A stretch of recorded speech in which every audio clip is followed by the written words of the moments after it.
Have you ever set goals that you didn't achieve? Yes, of course. We've all done that. We've all have set goals before that we were not able to achieve. If you're one of those people who can honestly say that you haven't, then I'd have to say you probably have never set a goal before at all. Because anytime you've set goals, unless they were just too easy to achieve and you just knew that you could and it wasn't going to be difficult for you, then okay, maybe you achieved all of your goals. But most of us, we set goals because we want to stretch ourselves. We want to see if we can take something to the next level. And as a result, there's always going to be goals that we fail to achieve. The well-formed outcome in NLP is a technique that is used in NLP to take goal setting to the next level. Most of the time, people are setting goals without understanding the complexity and the context in which they are setting the goal. So if you think about like building a building and you just start with bricks and you just start stacking bricks one on top of each other, well, of course, that's going to fall down after a while. When you see a building being built, they build a foundation, they build scaffolding around the building, more context, there's more structure that goes around it. So that's what a well-formed outcome process is. Also helps you with is understanding if the goal that you're setting is the right goal for you. A lot of people set goals that aren't really going to fulfill them, even if they achieve them. And when they achieve those goals, it feels empty. And you can know this ahead of time by doing the well-formed outcome. It's not really the right goal for you. A lot of times you won't feel very motivated to do it, but for some reason you think you must do it because you set the goal. And when it doesn't happen, when you don't achieve it, you end up beating yourself up and thinking, oh, well, you're not good enough to achieve that, and it's just not true. You can figure this stuff out ahead of time, and that's why this process is so important. Now, for my group coaching program, where I teach Steve Andreas' self-concept model, I also like to take other NLP processes and techniques and teach them as a bonus to my members so that they can have more NLP knowledge and so that they can use some of these other NLP techniques which are not included in the self-concept model and be able to use these other NLP techniques to their benefit because we want everybody in the program to succeed. So the result is the training you're about to see. It's an extra training that I did for my group coaching program. And if you would like to know more about our group coaching program, I'll leave a link in the description down below. Also, if you would like a PDF of the well-formed outcome process and you would like me to email that to you, you will also find a link for that right down below in the description as well. Now, I have to admit that when I saw the well-formed outcome for the first time, I thought it seemed very basic, very plain, kind of like, yeah, whatever. Um, it didn't mean much to me at the time because I had already done lots of types of goal setting formats and procedures, and to tell you the truth, I was really good at setting goals, really bad at achieving them because I wasn't understanding the overall sort of context and what I wanted, and really understanding that really the goal, achieving a goal, and I'm going to use the goal and interchangeably with outcome is not really what we're after. And it was until I started to realize that a goal just became sort of a box to check, or sort of like a stepping stone, sort of like a if you were on a journey, the goal is just sort of an indication of like, oh, okay, well, yeah, you're kind of moving in the right direction.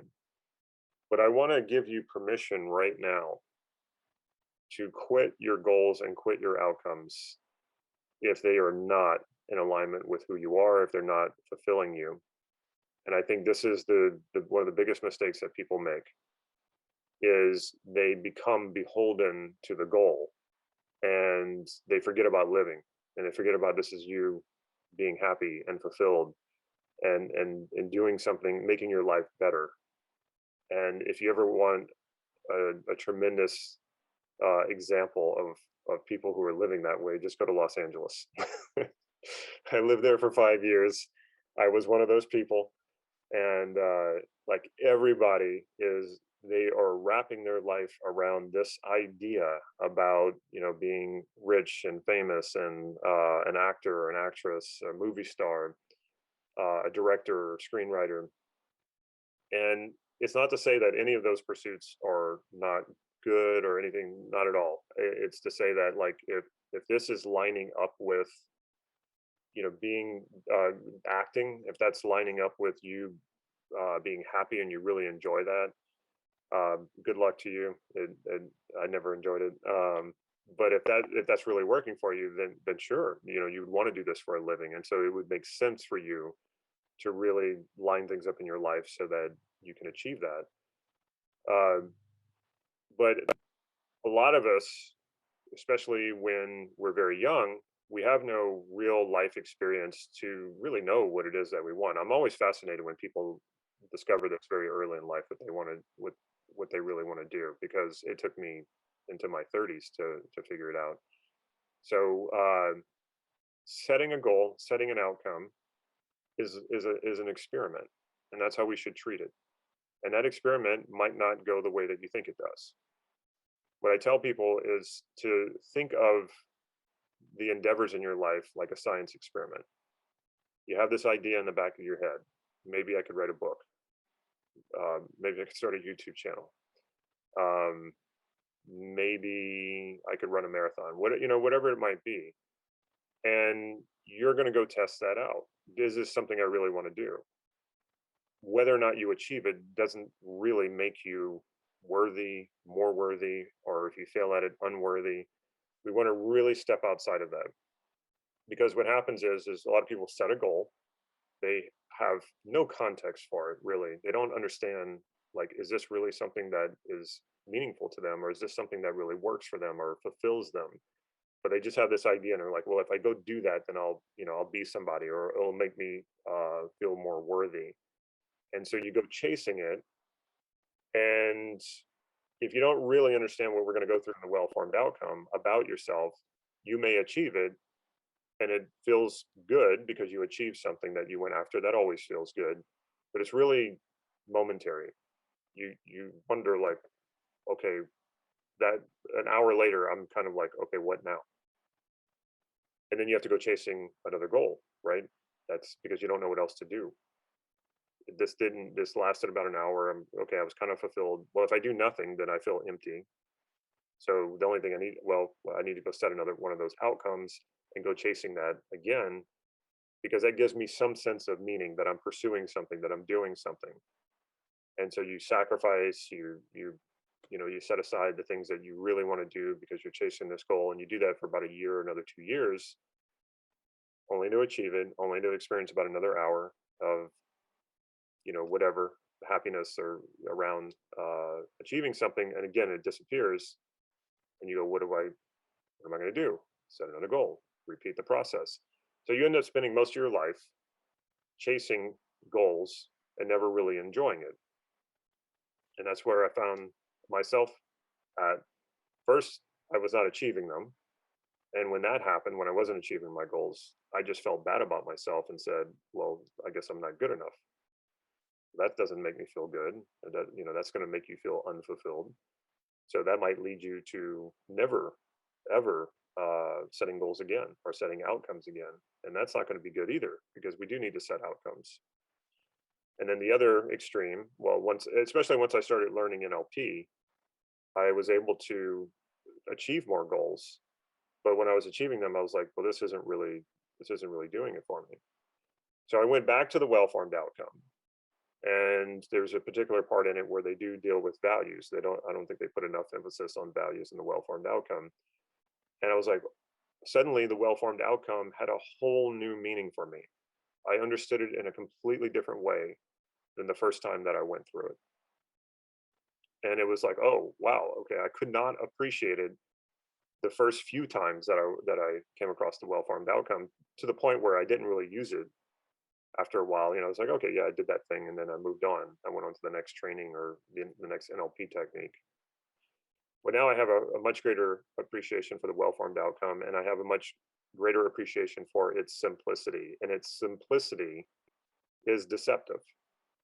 because I think a lot of people go over it in a practitioner training, and they have the same feeling that I have. Oh, I've read something similar in a self-help book, or I've done these things before, it didn't work, and then you toss it aside. So now what we're going to do is we're going to explore this a lot more, and I'm going to explain why these things are important, and hopefully you pick up on that. And if you don't, you might have to do what I did, which is find all the wrong ways to do something until you come back and go, oh, okay, now I understand what that means in the well-formed outcome. But hopefully this moves you along closer to where you want to be. So when done right, the well-formed outcome gives you so much context, gives you so much to understand about yourself and the goal that you're going after, that in about 50% of the time, if your outcome that you start with doesn't change by the time you go through this process, you might, if that's not happening at least 50% of the time, you might want to go back and again question those outcomes. Because I find so often that when I start out wanting something or going after something, about 50% of the time, it doesn't really align with my values. But I don't know that until I actually start pursuing it. So it is important to start moving in the direction of achieving a goal. It is very important that we try things, that we go after things. Like I said, it's like an experiment. It's like a science experiment. You have an idea, you have a hypothesis. I'm going to go give that thing a try. And here's why I'm going to do it. I'm going to kind of map it out, which is what the well-formed outcome is. And then at the end of it, either I achieve it or I don't. But whatever happens, I learned something.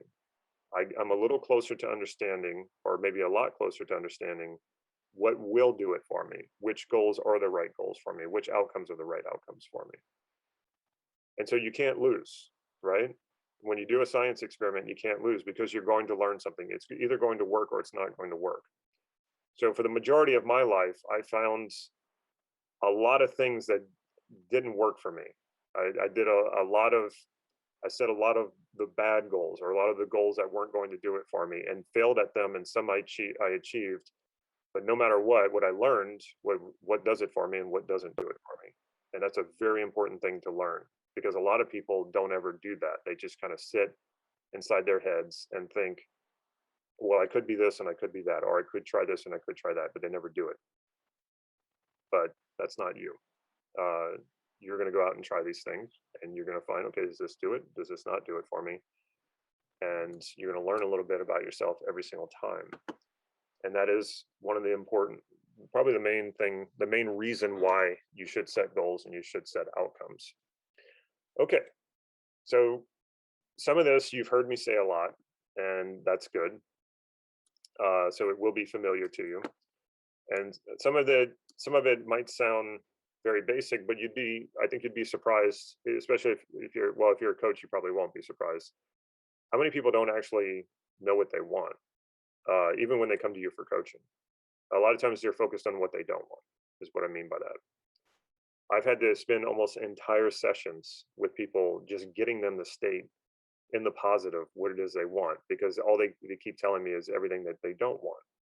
And a lot of us, that's how we think, because we're hardwired to focus on fear and focus on the things that we don't want and try to prevent them. We can change that, though. We can consciously change that. It's really hard to move toward a negative, right? If you know that you don't want to be broke, it's very hard to move toward making money if you're focused on not being broke, for example. And you can take any example of that. So the first thing is to state it in the positive. I want whatever it is, not I don't want. I want, I remember the last time I did this with not the last time I did it, the last time I did it with the person not knowing what I was doing. Her boyfriend was right there, and her boyfriend was kind of complaining to me on the side that she wasn't willing to take the relationship to the next level. And so I just asked her, I said, well, what do you want in a relationship? And she told me everything she didn't want. And I said, okay, that's not what I asked you. What do you want instead? She told me everything she didn't want. I said, I understand. And had to make this very conversational, so she didn't know what I was doing. And I said, so what do you want? And finally, it just like kind of clicked, and you could tell like the lights went on. And then I got a text message after that was over, a text message from her boyfriend saying, "Thank you so much, man. That was awesome." So it helped move that relationship forward because she finally could start to focus on what she wanted now rather than what she was trying to avoid from the past relationships that didn't work out. So we need to state this in the positive. I want, and then fill in that blank. And for a goal, for an outcome, it has to be tangible. Now we're going to get into the intangibles, and those are important. So I'm not downplaying that either. But when it comes to an outcome or a goal, you have to know whether or not you're moving closer to it, you're moving further away from it, or you're standing still. You need a way to measure it. So the goal needs to be tangible. You need to know that it either happened or it didn't. You got it or you don't have it. So, and this can be an achievement, by the way. So you either ran the marathon or you didn't. You either made the $1 million or you didn't make it. Um, whatever tangible goal you want to set. Now, this is where most people start. It's hard to know exactly. Most people don't know right off what their values are. So, but you might get people saying that first when you say, what is it that you want? Or when you ask yourself this question, you might start speaking or you might start writing in values. And these are generalizations, right? Well, I want to be happy. I want joy. I want peace. And it's like, okay, well, for this outcome or this goal, what is it that you could create, achieve, obtain that you think would make you happy and joyful or any of these things? So this is where we want to start. We want to start with something tangible. And this should be easy for most people. Once they get over the I don't want, once you get it stated in the positive, the object or the achievement should come to you rather easily. I mean, I can think of a lot of things that I want. Who can't, right? And sometimes that might happen too. Once you sort of open that gate, you might get a flood of lots of things that you want, and that's fine too. It's better to have lots of options, lots of choices of what you could pursue, and that might seem a little overwhelming. But all you need to do is organize it and say, okay, well, what would I want the most out of all of these things? And sometimes that can be a little challenging when it comes to some things that you want, but sometimes you can actually pursue, well, I don't want to say sometimes, you can pursue more than one thing at a time. Just do a really good, well formed outcome for each of them. Okay, so we want to state it in the positive. We want to choose something tangible to start, right? And we also need to get clear about the context in which this is in. And so every piece of this sort of feeds on the next. When you have something tangible that you want, when you know what that is, it's a lot easier to know what that context is. If I want a new job, well, the context is pretty obvious. It's a career, the context of your career. If I want a partner, well, the context is intimate relationship. Okay. So the when, the where, and the with whom. That's what we're looking for. And there isn't always a with whom, but right off, like I remember doing this and I was like, with whom? Like, I don't care. Like, I'm doing this by myself. I was prided myself on being like this lone wolf. And now I look back on that and I see that that was a serious mistake. I think it's a proverb from, I know it's from Africa. I'm not quite sure I know the country. It might be Ghana. And it basically states, if you want to go fast, go alone. But if you want to go far, go with others. And I've had to learn that lesson over and over. And still sometimes I struggle with that. So if you can make your outcomes and your goals involve other people, they become more powerful. You can do bigger things that way. And it's study after study has shown the stronger your social connections, or one thing that they found is people who live a long time and live long, healthy lives have strong social connections. So it's important. So if you can work with others on this, even better. So if you don't already have a with whom, ask yourself, well, what if you could involve other people? What would this be like? And it probably gets a little bigger, a little grander. How do we do this on a bigger scale?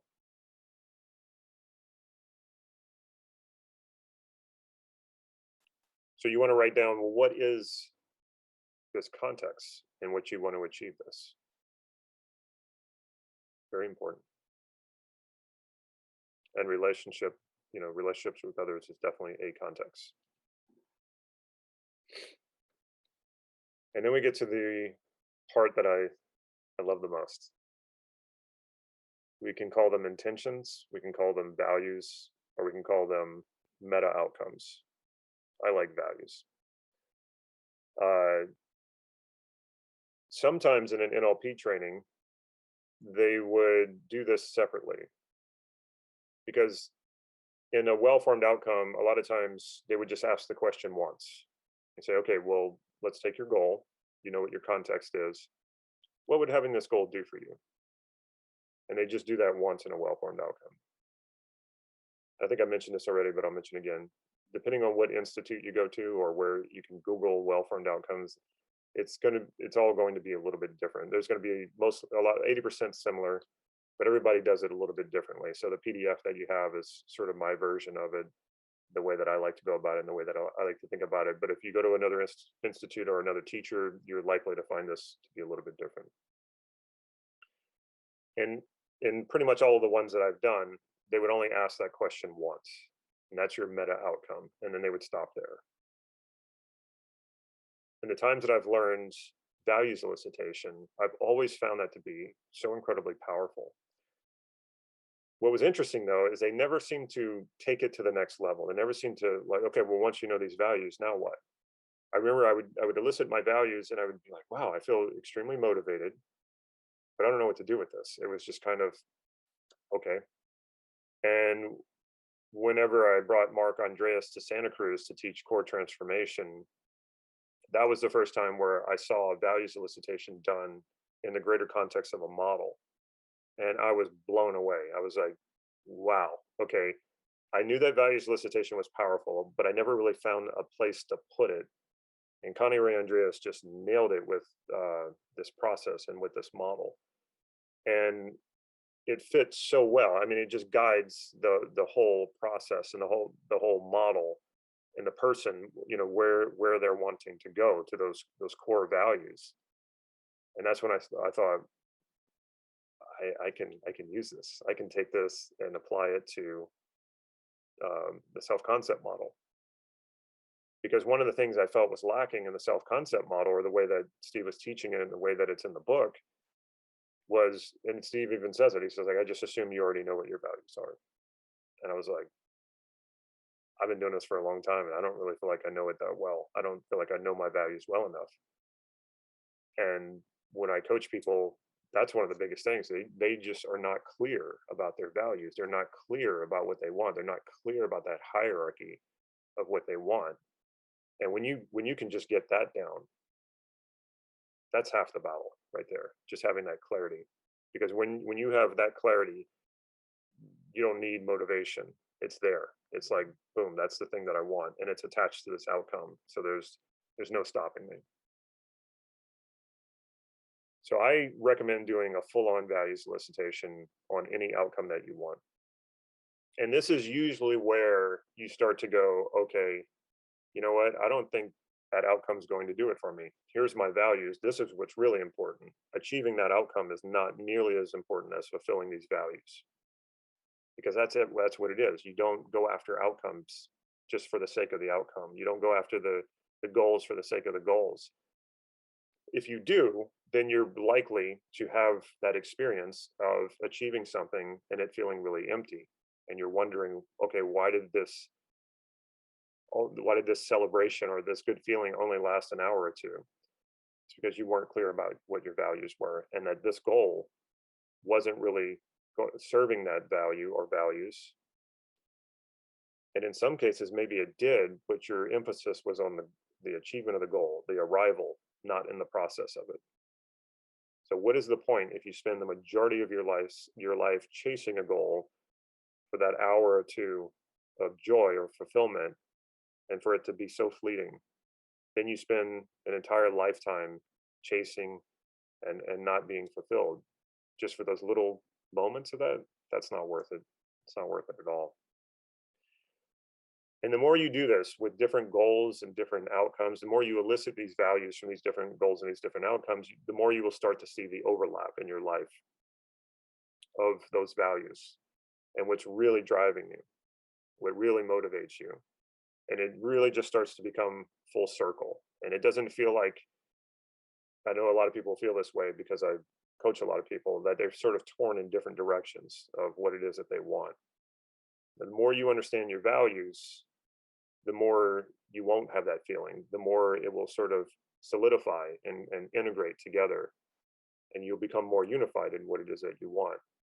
And you'll start to realize that your outcomes are kind of like strategies to fulfill those values.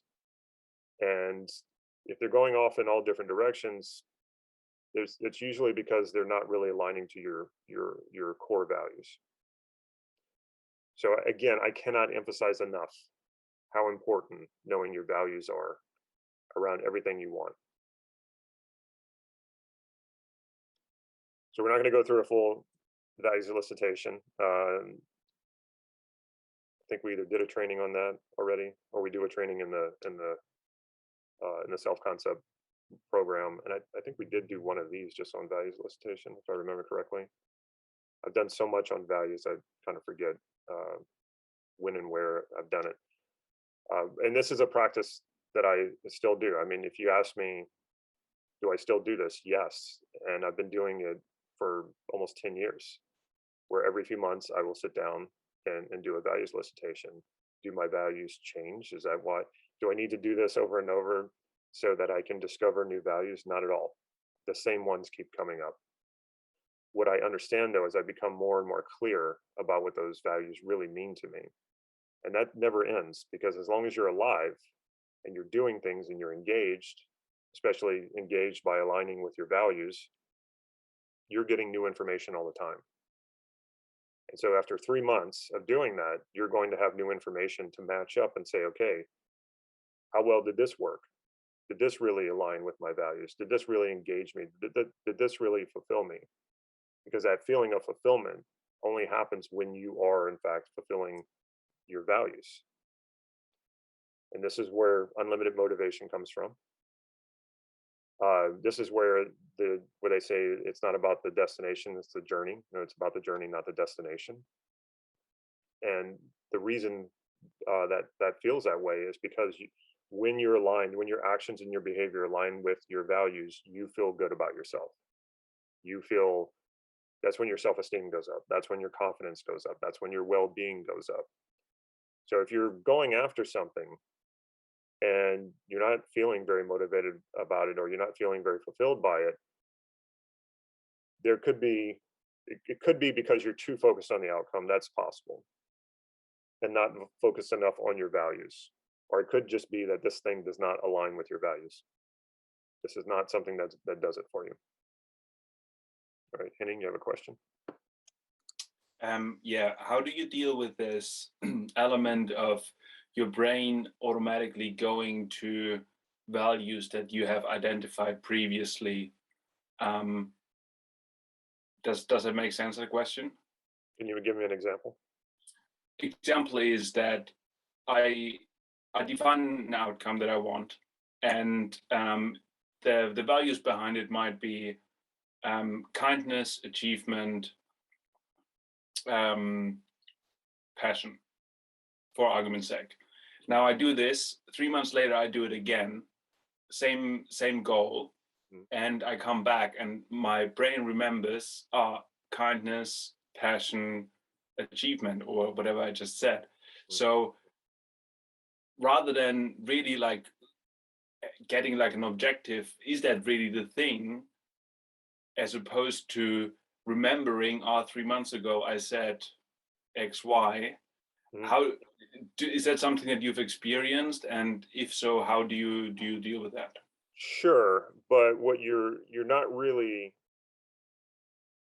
you're what I would say that you want to focus on here is, did those last 3 months your behaviors, did it match with what you know about your values now and the clarity that you have about your values? So it's more about gaining that clarity. And so you want to check in with that. So did the things that you were doing to achieve this goal, did that align with what those values are? And that's what you're really looking for. But yeah, you're often going to remember, even 3 months later, what your values were. And so, for example, let's say you did nothing to move toward your goal. Did that align with your values? No, they didn't, because you didn't do anything. So, I mean, that becomes, it's a very obvious one. So did these values get fulfilled? Well, of course they didn't, because you didn't do anything. So what do you need to do? You need to do something. You need to go out there and start working toward that goal, taking those steps toward that goal. And then 3 months of working toward that, either you achieve the goal or you haven't achieved it yet. If you achieved it, then you do a values elicitation. This is the end of the experiment. Did the pursuit of this goal and the achievement of it, did it fulfill these values? Did it fulfill values that I wasn't expecting? That's the fun one. That's the awesome one. When you do something and you realize it fulfilled something completely different than what you expected. So that's wonderful information, and that can point you in a different direction than you were expecting. And then maybe you go, no, you know what, I'm pursuing this goal, and the things that I'm doing to achieve the goal are in fact working to achieve the goal, but I'm not enjoying it. And now that I'm eliciting my values around it, I'm realizing my values and this thing that I thought I wanted, this outcome, doesn't line up. What does that tell you? It's time to quit. It's time to choose a different outcome. And I can't tell you, like, more times than not, quitting a goal or quitting an outcome was better than the achievement of a goal or an outcome, because it's really, I mean, why are we doing this, right? We're not doing this just to achieve a bunch of stuff and collect a bunch of trophies. We're doing this to live a fulfilling life, an interesting life, whatever you find interesting. To live an extraordinary life, not compared to anyone else, but just on your terms. And the only way you're going to know that is by really knowing your values. And the only way you're going to really know your values is if you're testing them. You're getting out there and you're trying stuff and saying, okay, what does it for me? What aligns with that? So the answer to your question, which is the answers to what are your values, that's not really what you're looking for whenever you're checking back in. Either you achieve the goal and you're checking to see if that goal really did, the pursuit of it and the achievement of it fulfilled those values, or if you haven't achieved it yet, is the current journey of achieving it, is it doing it for you? Is it really lining up with those values? And maybe you don't know for sure yet. Even after 3 months, you still might know for sure. You go, okay, well, 3 more months, I'm going to check in and check with that. Does that answer your question? Yeah, thank you. Makes sense. Thanks. All right. Oh no, Akiko, I don't hate LA. I love visiting LA, actually. I don't want to live there again, but I do. I have friends there, and it's a great place to visit, a wonderful place to visit. But yeah, I don't want to live there. But I don't hate it either.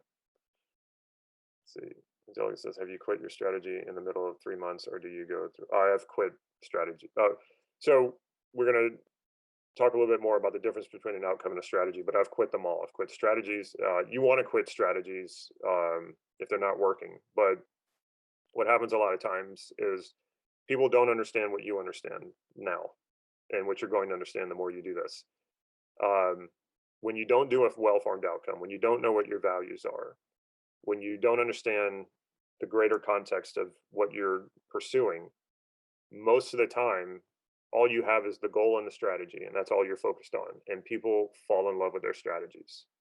They've done some research, they're married to the strategy, so that even when the strategy is failing, because they don't want to give it up, because without it, they're completely lost and they're empty and they don't have anything. So instead of stepping out into the uncertainty of finding a new strategy, they'll stay to the failing strategy just because they know it and it's familiar.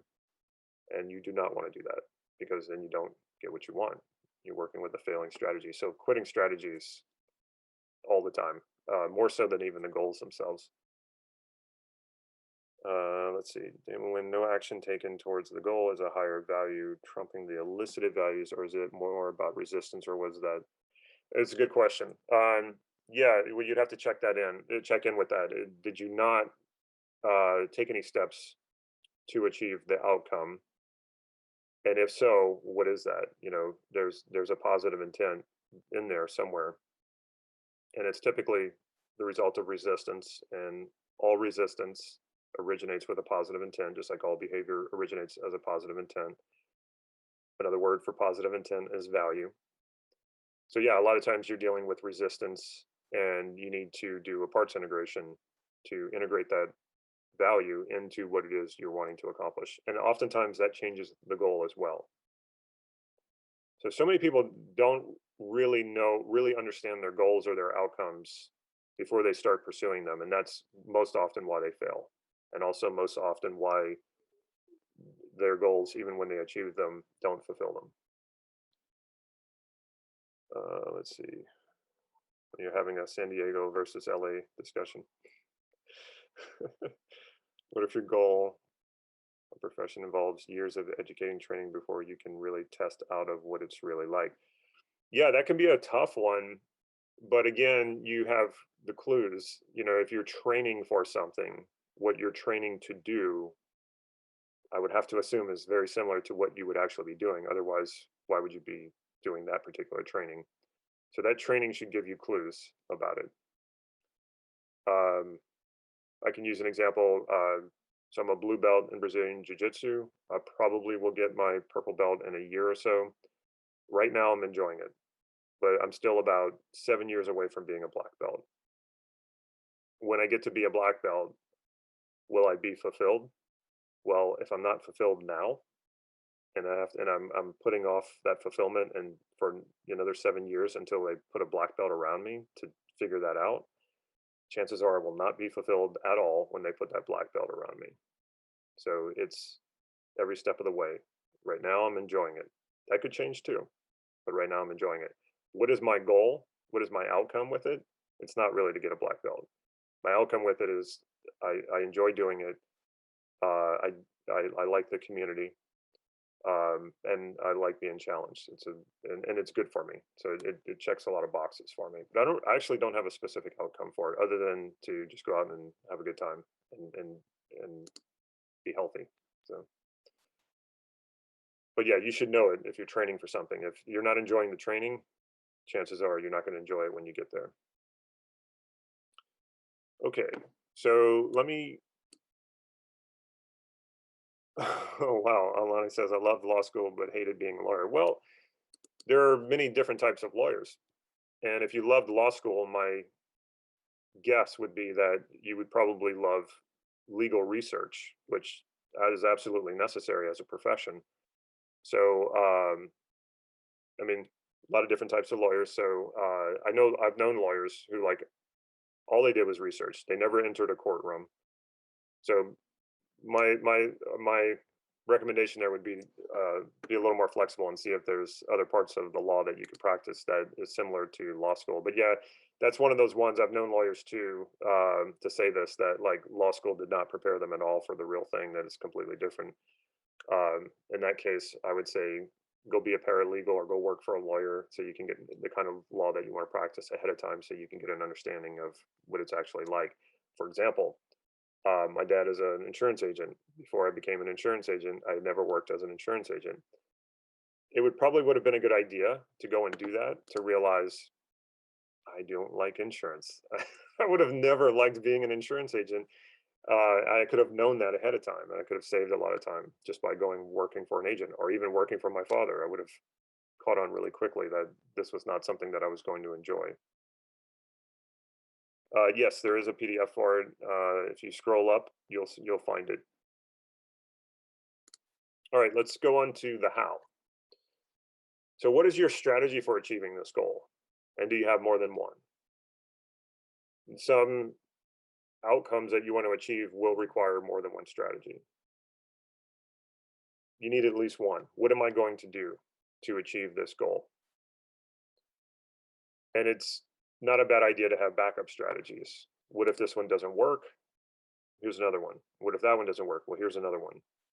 We function better when we have options like that. And again, be willing to throw your strategies out if they're not working. Your outcome, like I said, needs to be tangible because you need to know how to measure. Am I getting closer to it? Am I getting further away? And so is this strategy helping me do that? If the strategy is not, throw it out and find another one. This is a lot easier to do when you know what your values are, because your values create that vision. Your values are the generalities of what's going to fulfill you. And if the strategy is not getting you there, throw it out. Much easier to do when you know your values. Okay, I'll copy and paste it for you. I think, yeah, sometimes when you come in late, you don't get access to everything that was put into the chat. Oh, somebody beat me to it. Thank you, Adriana. Okay, so what is your strategy? Is it something you can control, as in can you initiate it and keep it going, or do you need to depend on something else like luck or someone else? Now you can kind of guess just by the way that I worded that what I'm getting at here. And so often I've heard people say that, well, I haven't got started because, and then they name something that they have no control over, or another person. I haven't gotten started yet because the economy is not doing well. Okay, well, so you just put yourself at the mercy of the economy, and you're never going to go after what it is that you want, or that's more making an excuse, I find. And then if you're dependent on someone else, like to do something, and you're not taking action on it, again, you don't control other people. And again, this is more a deflection. This is more an excuse. If there's something you want to do, there's something you can do now about it. You might not be able to do everything, but there is something you can do. And so that's what you want to start with. What can you do to initiate this? Is this within your control? And if it's not, then you either need to find what is within your control, or maybe you've chosen an outcome that is impossible.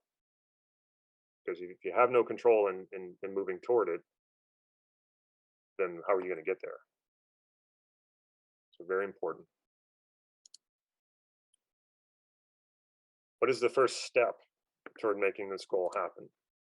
I'd say Nate is a master at this. He's always a master of like chunking down the steps and saying, okay, there's the mountain. And yes, it seems impossible to climb to the top of it. But what can we do right now? Well, I can take a step forward. You chunk things down to the smallest step. And Nate always says, we always have all the resources we need to take that first step. And if the step seems too big, you don't have the resources to do it, you take a smaller step. There is always, always something you can do to move toward it. So what is that first step? And you obviously need to be in control of that and not dependent on anything else. Yeah, Joe says bias towards action. That's another thing that Nate says a lot. Nate's worked with a lot of very successful people, and I asked him, what did you see that was a commonality of all these successful people? And he said bias towards action.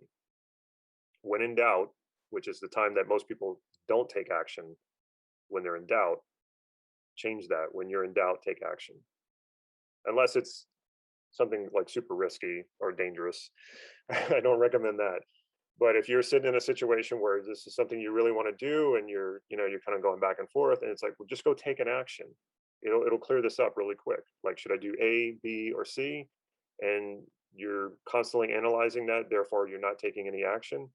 Just choose one of them. Even if you make a mistake, if one of them is not the right choice, then you go and choose the other one. I mean, now you've just eliminated some of these possibilities so that you can make a good one, a better choice. What is it? 3 wrong turns makes a left, something like that. So if you keep trying different things, you will eventually, even if that's the story of my life. I always say is like, I've tried so many things that were wrong turns that eventually, if you play the odds, the law of averages, you will end up making a right turn. You will end up stumbling into the right thing, or whatever is a good fit, or whatever it is that you want. So you got to be willing to do a lot of things that aren't going to work. And the people who, on their first try, there's a fluke, and on their first try, they succeed at something wildly. Those are usually the tragedies. Those are usually the sad stories, because they shoot to the top, but then they don't know how they created it. It was completely random. It was an accident. And so they can't replicate it. You don't want to be that person. You want to be that person who has so much experience under that serves as a foundation for where you are right now, that even if you stumble and fall, you know how to get right back up, because you've been through it all, and you're not afraid. And you know it takes a lot of trying a lot of different things. How will you measure your progress? Very important. So I talked about that from the beginning of, you want to choose something tangible so that you can measure, are you getting there, or are you moving further away from it? So how are you going to measure that? And this is why the tangible part is important. And it is important to know your values, like I've emphasized repeatedly. But it's really hard to measure whether or not you're moving toward your values. It's something you're either fulfilled or you're not, or you're feeling it or you're not. And it can be very deceptive when we think of, when we get caught up in a mood or in a state. That's not going to tell us good information about what's going on around us. So it's good to have some sort of tangible measurement. How are you going to measure if you're getting closer to or further away from your outcome? So find something, a way to know that. Math, analytics, those sorts of things. If your goal is financial, that's an easy one. Are you getting, according to the numbers, are you getting closer to what it is you want? If it's a health goal, is it your cholesterol you're trying to bring down, your blood sugar? Are you wanting to shed weight? These are all ways of measuring, you getting closer to a health goal. What internal resources will you need? Man, this is like, if you can identify this first before you get into these situations where you feel stuck. And we're always a resource or two away, or possibly three, from achieving whatever it is that we want. Now remember, resources you're born with them. These are not things that you have to acquire. When we refer to internal resources, these are things you can cultivate, but you're born with them. Creativity, determination, humor, love. These are all resources, and we all, like I said, we come equipped with these. And to demonstrate what resources are, a totally resourceless state is a state of panic. And I've mentioned this before. I actually thought to myself, what would happen if I just start like internally sort of cutting myself off of more and more resources, just to see what that feels like, just kind of like cloak it, block it out.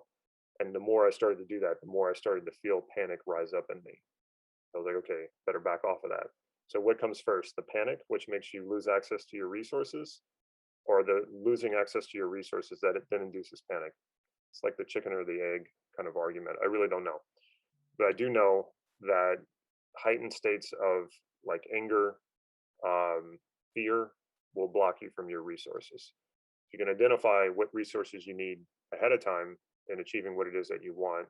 Anytime you fall into one of these states, okay, I need to get back. I need to stop what I'm doing and allow myself to reconnect with that resource or those resources to get back to where I need to be, so that I can function and move toward what it is I want.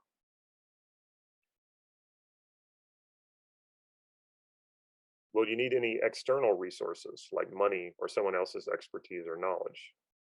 Now, this doesn't make you dependent on that other person entirely, or that other resource, but it's a good idea to find this out. If you're going into a business venture and you need capital, well, that is an external resource. You go and check to see if you can get a loan.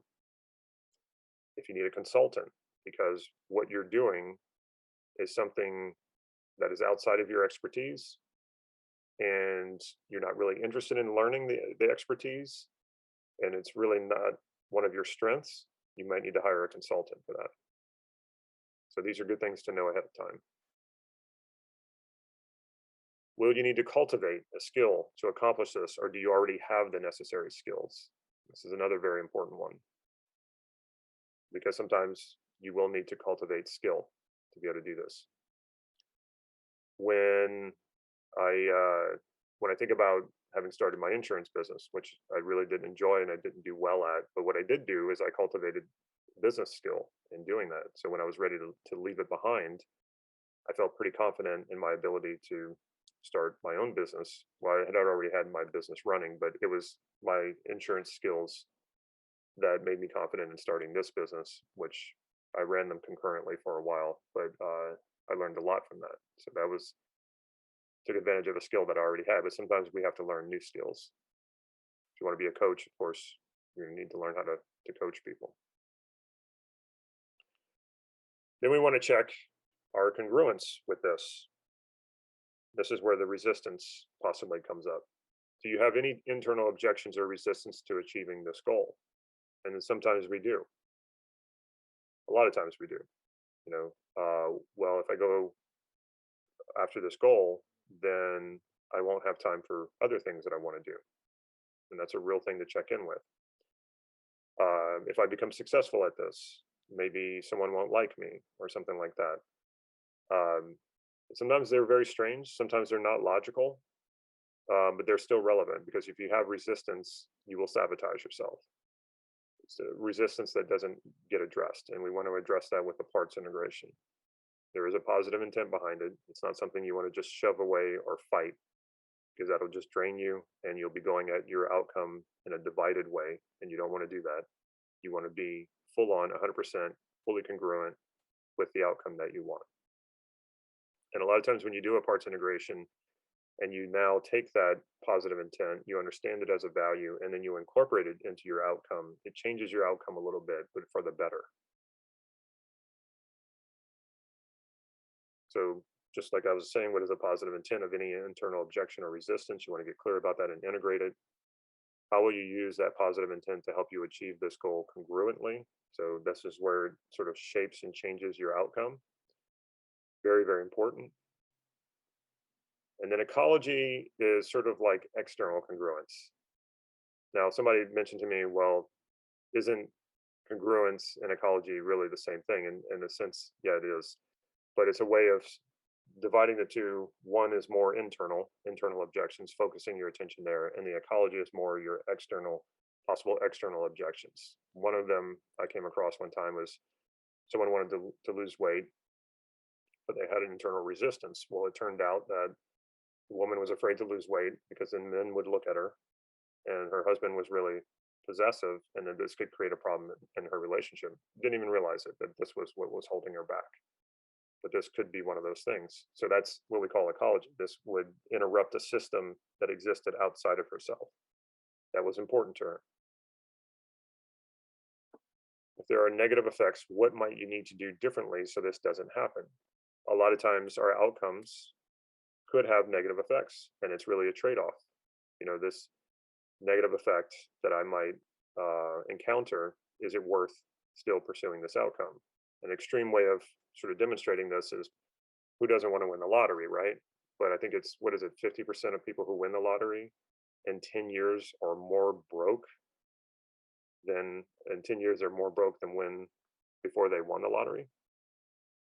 So what happens is that they encounter a lot. So money doesn't solve every problem, and it also creates some problems. So are you prepared for that? And most people who win the lottery, they're not, because they didn't really earn the money. They didn't have to work for it. It just got kind of thrown at them. So you have to make adjustments really quick and understand what problems you might encounter, like random people wanting your money or family members wanting your money.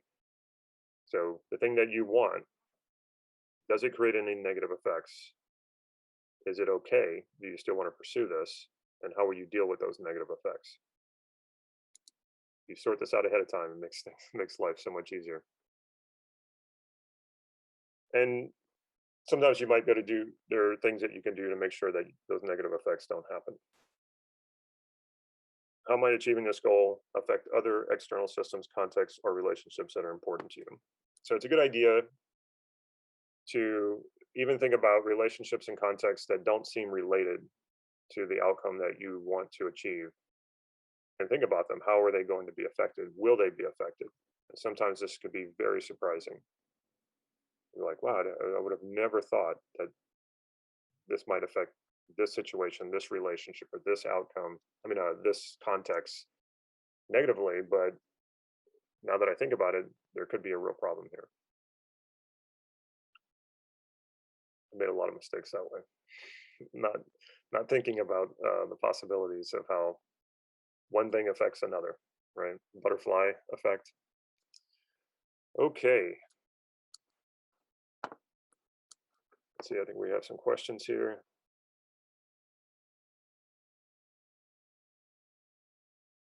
Can you break that down a bit? Bias to action.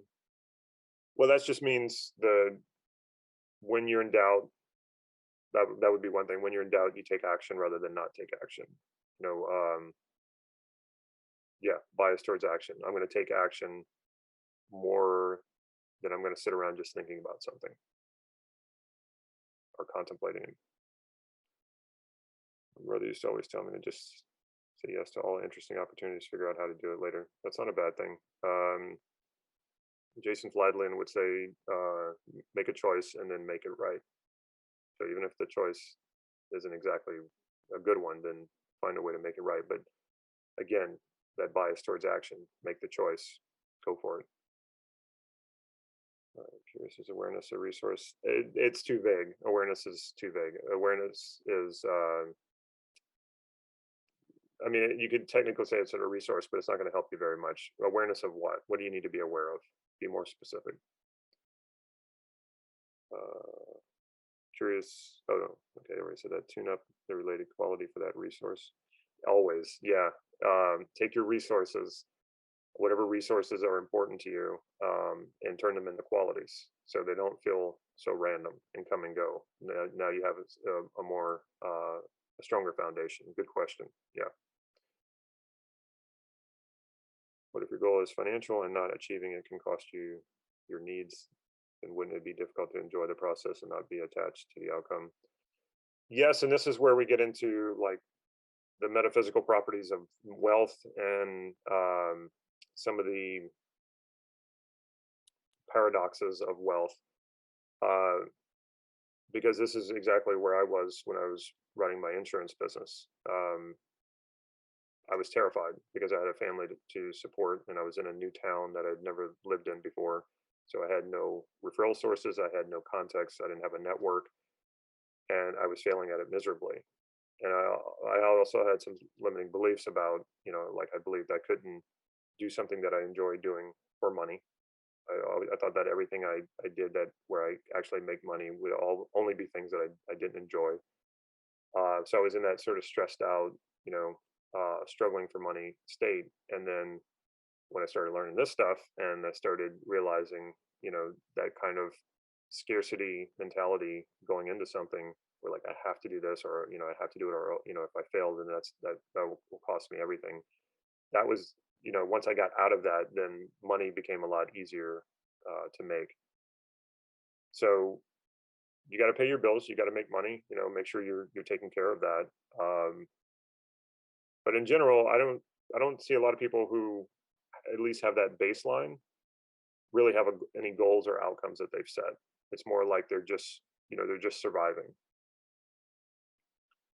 And if you make an outcome that's even a financial outcome that's even bigger than that, well then you're kind of moving out of the just getting by and being in a better place than that. If you're already under the water though, yeah, then your goal is to get above water.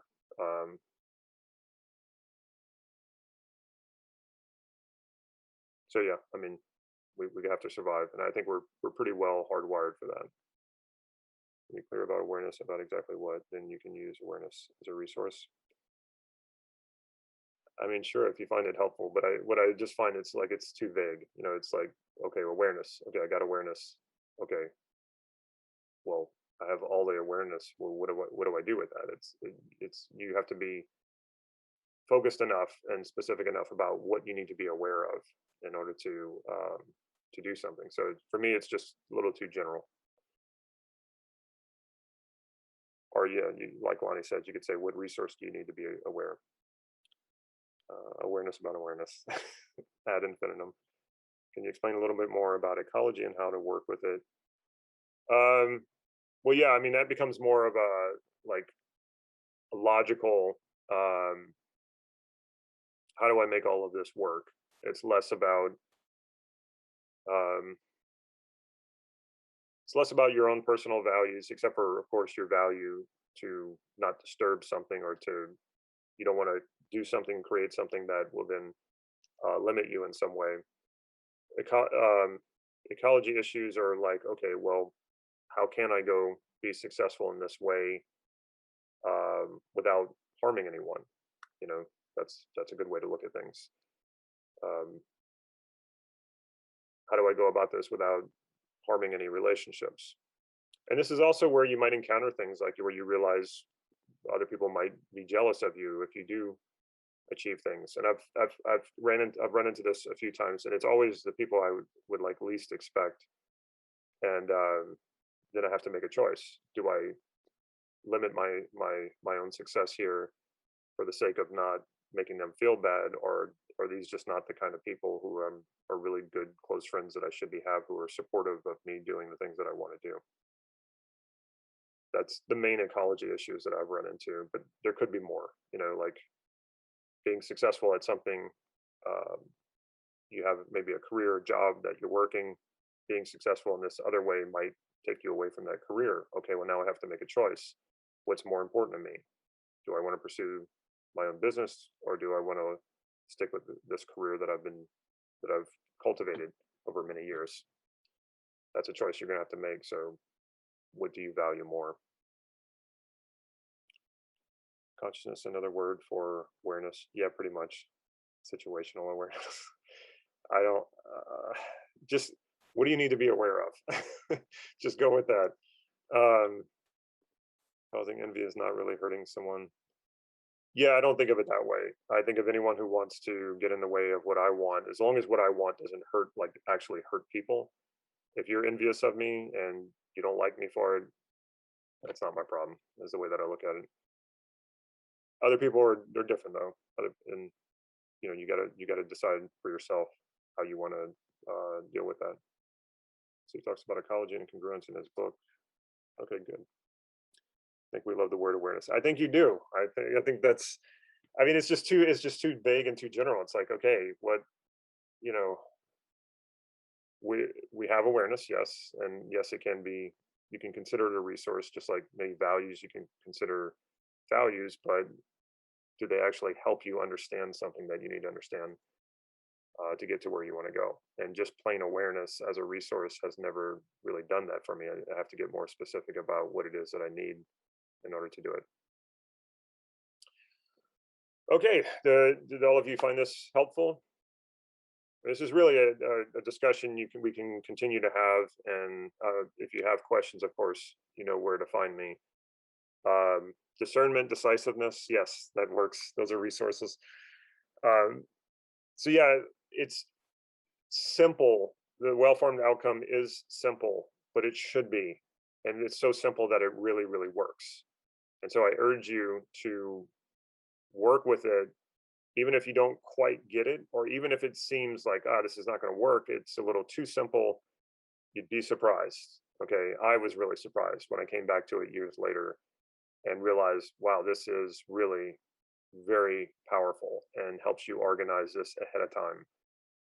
And like I said, think about this as a science experiment.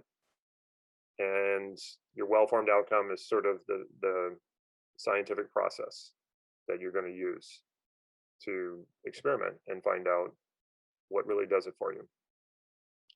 And even if you don't, even if you don't achieve the outcome, you still get good information. So it's still a win. say win or learn, right? I hope you enjoyed the training. And again, if you would like to know more about the group coaching program that I offer, check the description right down below. There'll be a link there and you can find out more information about that. And also, if you would like a PDF on how to do this process step by step, once again, in the description right here down below, you'll find a link. Just click that link and I will email you that PDF.